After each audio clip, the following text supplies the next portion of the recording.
بسم اللہ الرحمن الرحیم۔ السلام علیکم۔ آپ کو آن لائن کلاسز میں خوش آمدید کہتے ہیں۔ اللہ تعالیٰ سے دعا ہے کہ آپ لوگ خیریت سے رہیں۔ تو بچوں، ہم جو پڑھ رہے ہیں وہ ہمارے پاس ہے مطالعہ پاکستان یعنی پاک اسٹڈی برائے جماعت دہم یعنی 10 کلاس کی پاک اسٹڈی کو ہم پڑھ رہے ہیں۔ ہمارے پاس باب نمبر اول ہے یعنی چیپٹر نمبر 1 اور اس کا لیکچر نمبر 4 ہے۔ آج ہمارا پاس جو ہے وہ لیکچر نمبر 4 ہے جو ہم پڑھیں گے۔ لیکچر کو شروع کرنے سے پہلے تھوڑا سا جو گزشتہ سبق ہے ہمارا اس کا جو ہے حوالہ ہم دیں گے کہ اس میں ہم نے کیا پڑھا تھا۔ اس میں سب سے پہلے ہم نے آئین کی تعریف یعنی کانسٹیٹیوشن کا جو ہے وہ ڈیفینیشن پڑھی تھی۔ آئین جو ہے کیا چیز ہوتے ہیں جس میں ہم کہتے ہیں قانون جو ہوتا ہے بنایا جاتا ہے، اصول و ضوابط ہوتے ہیں، اسی طرح جو ہے رولز اینڈ ریگولیشنز ہوتی ہیں جس کے تحت ایک ملک کو چلایا جاتا ہے۔ اسی طرح ہم نے پہلے کانسٹیٹیوشن کے بارے میں تھوڑا سا پڑھا جو 1956 کا تھا۔ اس کے بعد ایوب خان کے دور حکومت میں جو بنا 1962 کا کانسٹیٹیوشن اس کے بارے میں تھوڑا سا ہم نے دیکھا، اور آخر میں جو ہمارا سب سے امپورٹنٹ ٹاپک 1973 کا آئین اس کے بارے میں ہم نے پڑھا کہ ذوالفقار علی بھٹو نے جو ہے اس آئین کی تیاری کے لیے کس قسم کے اقدامات کیے تھے۔ پھر اس کے بعد 1973 کے آئین کی اہم دفعات ہم نے پڑھی کہ اس کے اہم پوائنٹس کیا تھے۔ یہ ریٹن فارم میں موجود ہے، پارلیمانی نظام ہے، اس میں عدلیہ کے بارے میں کیا کہا گیا ہے، قومی زبان ہماری کون سی ہوگی، ترمیم کا طریقہ کار کیا تھا، یہ سارا کا ہم نے جو ہے وہ پڑھا تھا، اور آخر میں ہم نے مختصر سوال نمبر 1 کیا تھا باب اول کا۔ تو یہ تو ہمارے پاس جو ہے گزشتہ سبق کا حوالہ تھا۔ آج ہم جو شروع کریں گے وہ ہمارے پاس ہے جنرل ضیاء الحق ہے جو کہ 1924 میں پیدا ہوئے تھے اور 1988 جو ہے یعنی 1988 میں جو ہے ان کی ڈیتھ ہو گئی تھی، جو کہ ایک پراسرار جو ہے ایک پلین کریش میں حادثے میں جو ہے ان کی ڈیتھ ہو گئی تھی۔ ان کا جو دور حکومت تھا وہ 1977 سے لے کے 1988 تک تھا، یعنی یہ انہوں نے 11 سال جو ہے گزارے ہیں پاکستان کی حکومت میں، یعنی مارشل لا کے تحت انہوں نے جو ہے یہ ایک مارشل لا لے کر آئے تھے، ڈکٹیٹر تھے، ٹھیک ہے۔ تو ان کا سب سے بڑا جو دورانیہ تھا ماشاء اللہ حکومت میں پاکستان میں تو وہ ان کا ہی ہے۔ یہ پاکستان کے جو ہے وہ 6 صدر پاکستان تھے، 6 نمبر پہ ان کا جو ہے وہ نمبر آتا ہے، ٹھیک ہے۔ اور ان کے بارے میں زیادہ تر جو ہے وہ یہ میں آپ سے کہوں گی، تھوڑا سا جنرل ہم ان کے بارے میں پڑھیں گے۔ وہ یہ تھا کہ ان کے دور میں جو ہے بہت ہی زبردست قسم کی جو پالیسیز تھی وہ تھی، کیونکہ آپ کو پتا ہے ماشاء اللہ کا دور حکومت تھا، یعنی بہت زیادہ جو ہے ڈنڈے کا قانون جس کو کہا جاتا ہے، ٹھیک ہے۔ ماشاء اللہ کے قانون کے تحت یہ آئے تھے، ماشاء اللہ لگا کے آئے تھے، فوجی تھے، تو اس وجہ سے ان کے دور حکومت میں جو ہے بہت زیادہ جو پابندیاں تھیں پورے ملک میں ذرا انہوں نے زیادہ کی تھی۔ ان کے دور میں زیادہ جو بھارتی میڈیا ہے یعنی جو بھارتی چینلز وغیرہ ہیں ان پہ مکمل طور پہ پابندی لگائی گئی تھی۔ جو نیوز کاسٹرز ہوتی تھی اسپیشلی ان کے سر پہ دوپٹہ ہوتا تھا، اور وہ جو ہے کافی جو ہے وہ اس اچھا ٹی وی پہ جو ہے ایک چینل ہی ہوتا تھا جس کی نشریات کا آغاز جو ہے وہ اور اختتام جو ہے دونوں قرآن پاک کی تلاوت سے ہوتے تھے۔ اسی طرح ٹی وی نشریات جو ہے شام 4 بجے سے لے کے 11 بجے تک رات تک ہوتی تھی۔ چوری اور زنا کی بہت سخت سزائیں انہوں نے دی تھی، خاص طور پر مزدور کے لیے جو ہے بہت آسانی تھی، کیونکہ 10 روپے میں جو ہے وہ 2 وقت کی روٹی آسانی کے ساتھ جو ہے وہ کما لیتے تھے۔ دکانداروں کے جو دکان ہوتے ہیں ان پہ نرخ نامے جو ہے لکھے ہوتے تھے، مقصد یہ تھا کہ 1 روپیہ بھی جو ہے وہ زیادہ نہ لیا جائے عوام سے۔ اسی طرح انہوں نے تمام سیاسی جو پولیٹیکل پارٹیز تھی ان کو جو ہے وہ بین کر دیا تھا، یعنی پولیٹیکل ایکٹیویٹیز جو تھی وہ بہت زیادہ انہوں نے بین کر دیا تھا۔ اسکولوں میں پرائیویٹ اسکولوں میں بھی اتنی زیادہ جو ہے وہ فیسز نہیں ہوتی تھی، سلیبس جو ہے وہ بہت ہی چھان بین کے مطلب بہت ہی زیادہ پروسیس سے گزر کے جو ہے وہ آتا تھا، اور اسی طرح جو ہے کوئی بھی اسلام مخالف یا پاکستان مخالف کوئی بھی چیز جو ہے بچوں کو نہیں پڑھائی جاتی تھی۔ ان کے دور حکومت میں ایک بات یہ بھی تھی کہ طلبہ جو ہے کالج میں جو ہے 1 مہینہ جو ہے فوجی تربیت بھی دی جاتی تھی، اور جو طلبہ ان پہ حصہ لیتے تھے پارٹیسپیشن کرتے تھے ان کو جو ہے وہ 20 نمبر اضافی جو ہے وہ دیے جاتے تھے۔ اسی طرح پاکستان کی جو کمپنیاں تھیں ان کو بہت تحفظ حاصل تھا، اور انہوں نے جو ہے تعلیم بالغان کے لیے ایک نئی روشنی اسکول جو ہے وہ شام میں کھولنے کا بھی اعلان کیا تھا، مطلب کھولا جاتا تھا۔ شریعتی عدالت جو ہے انہوں نے کھولی تھی جس میں سود کو جو ہے انہوں نے حرام قرار دیا تھا، اس وجہ سے ان کا جو ہے کافی زیادہ نام لیا جاتا ہے اسلامائزیشن کے لیے، جو آگے ہم انشاءاللہ آج کے لیکچر میں پڑھیں گے، ٹھیک ہے۔ ان کا یہ بھی ہے کہ جب یہ UN کے جو سیشن تھا، یونائٹڈ نیشن میں جو سیشن تھا 35 سیشن تھا، اجلاس تھا، تو اس میں سے جب ان کی جو ایڈریس تھا ان کا یعنی خطاب سے پہلے جو ہے قرآن پاک کی تلاوت کی گئی، پھر ان کے بعد انہوں نے جو ہے وہ خطاب کیا۔ انہوں نے جو ہے وہ ذوالفقار علی بھٹو کو ہٹایا تھا 1978 مارچ میں، جو ان پہ قتل کا الزام لگایا تھا۔ نواب محمد احمد خان کے جو ہے وہ قتل کے الزام میں ان کو جو ہے بھٹو کو انہوں نے جو ہے وہ ہٹا دیا تھا ان کی حکومت کو، پھر بعد میں ان کو سزائے موت بھی دی گئی، اور انہوں نے جو ہے وہ سول کابینہ کی جو ہے کابینہ نہیں یعنی سول کابینہ سول لیکن جو عام لوگ ہوتے ہیں کیونکہ یہ خود تو فوجی تھے مارشل لا کے اندر آئے تھے مارشل لا لگا کے آئے تھے تو مارشل لا کے اندر جو ہے سول کابینہ نے جو ہے وہ حلف اٹھایا تھا 1978 میں. اسی طرح جو ہے پھر بعد میں جو پی این اے تھے ان کی یعنی پاکستان نیشنل الائنسز اس میں بعض نمائندے جو ہے وہ بھی اس کابینہ میں شامل ہو گئے تھے.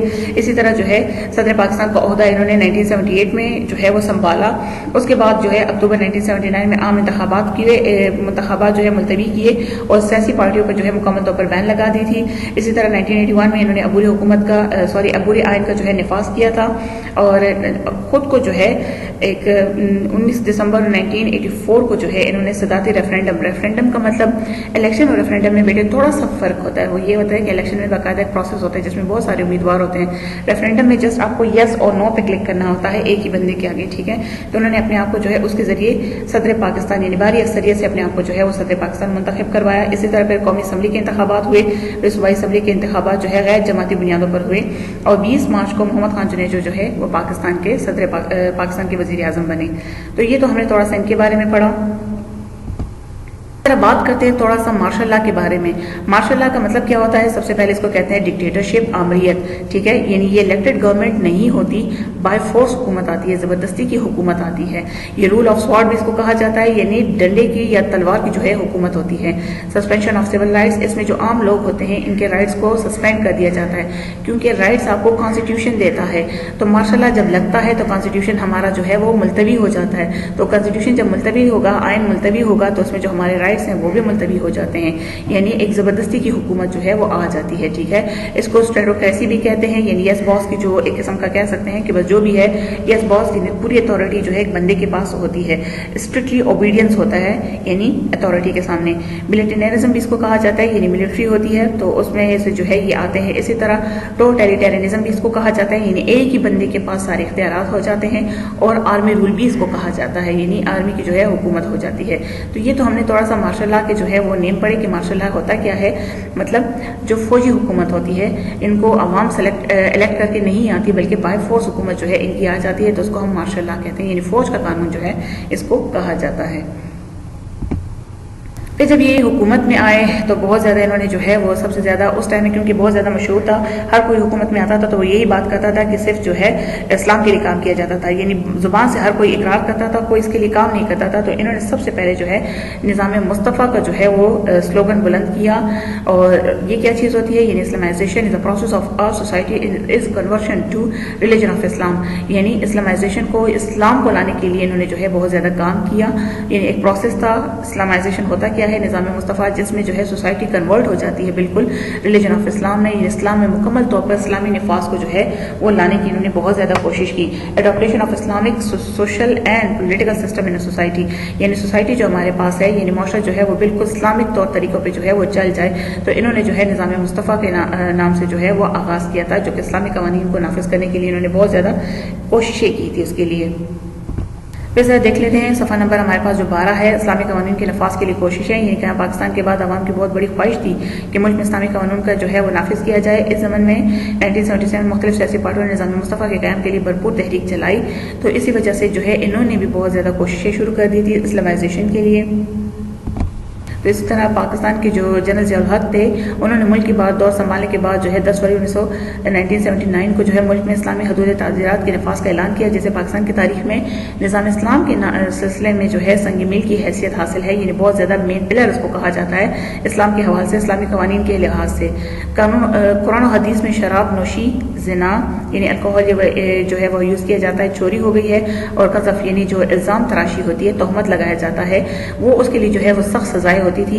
ان کے نفاذ کا اعلان کیا اور اسی دور میں جو ہے وہ اسلامی قوانین انہوں نے جو نافذ کیے وہ ہم آگے ابھی ایک ایک کر کے تھوڑا سا پڑھیں گے. یہ جو ہے صدر ضیاء الحق کے بیٹے ہیں اعجاز الحق, جو کہ آپ دیکھ سکتے ہیں آج کل جو ہے وہ ان کو اصل میں انہوں نے اپنی پارٹی بنائی تھی فادر کی ڈیتھ کے بعد, جو کہتے ہیں پاکستان مسلم لیگ زیڈ, یعنی ضیاء الحق شہید کے نام سے انہوں نے پارٹی بنائی تھی 2002 میں. اور پھر اس کے بعد جو ہے انہوں نے جنرل الیکشن میں جو ہے وہ نیشنل اسمبلی کی سیٹ جیتی اور پھر ہو گئے تھے کنورٹ ہو گئے تھے ود جو ہے وہ پی ایم ایل کے ساتھ, بہت زیادہ ان کے ساتھ جو ہے وہ مل گئے تھے. اسی طرح جو ہے انہوں نے پھر حاصل کیا تھا فیڈرل ریلیجس افیئر کا جو عہدہ ہے وہ بھی حاصل کر لیا تھا اعجاز الحق نے.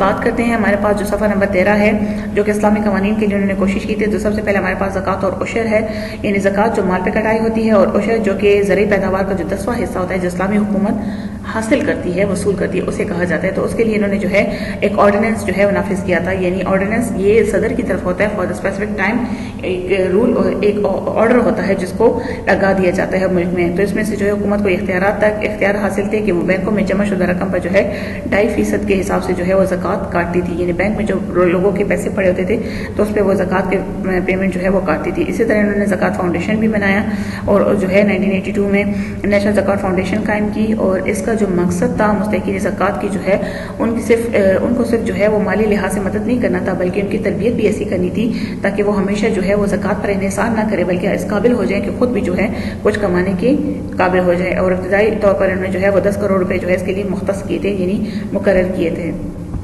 پھر اس کے بعد ہم بات کریں گے وفاقی شرعی عدالت، جسے ہم کہتے ہیں federal Shariah code of Pakistan, یعنی انہوں نے جو ہے اسلامی نفاذ کی رفتار کو تیز کرنے کے لیے 1973 کے آئین میں ترمیم کی، یعنی ایک وہی بات ترمیم ہم نے پچھلے لیکچر میں پڑھا تھا کہ تبدیلی کی، اور جس کی روح سے ہر ہائی کورٹ میں 3 ججوں پر مشتمل ایک شریعت کورٹ، ہائی کورٹ جو کہ ہمارے پاس صوبے کے لیول پہ ہوتا ہے، اور سپریم کورٹ جو ہمارے پاس کنٹری کے لیول پہ ہے، تو اس میں 3 ججوں پر مشتمل جو ہے اپیلیٹ شریعت بینچ قائم کی، کیونکہ وہاں پہ اپیل کیا جاتا ہے تو اس لیے اپیلیٹ شریعت بینچ اس کو جو ہے کہا جاتا ہے۔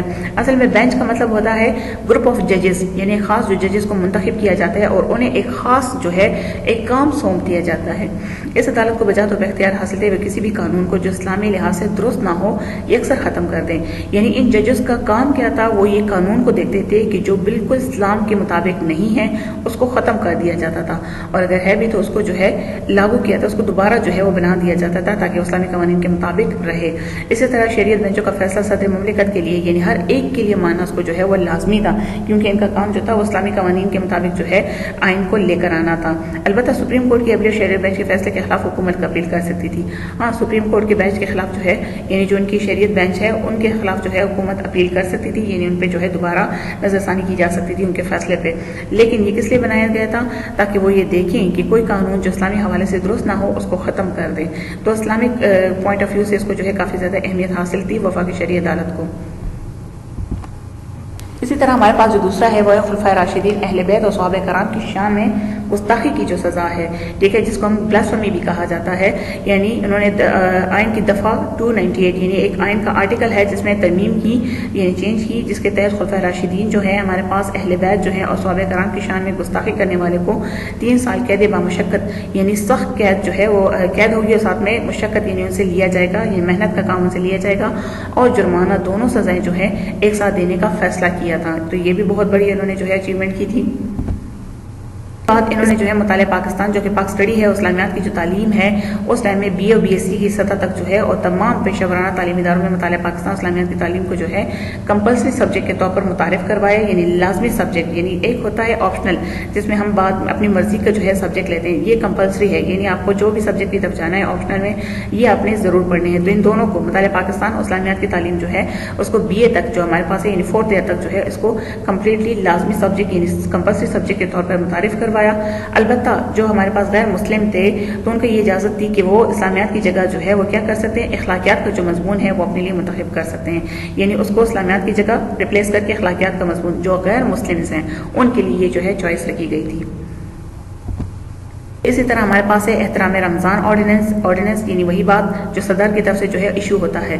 اس میں 1981 میں صدر ضیاء الحق نے احترام رمضان کے حوالے سے جو ہے ایک آرڈیننس جاری کیا تھا، جس کی روح سے ہر مسلمان رمضان مبارک میں روزے کے اوقات میں سرعام تمباکو نوشی اور کھانے پینے سے باز رہے گا، اور خلاف ورزی کی صورت میں 3 ماہ قید یا جرمانہ یا پھر دونوں سزاؤں کا مستحق ہوگا۔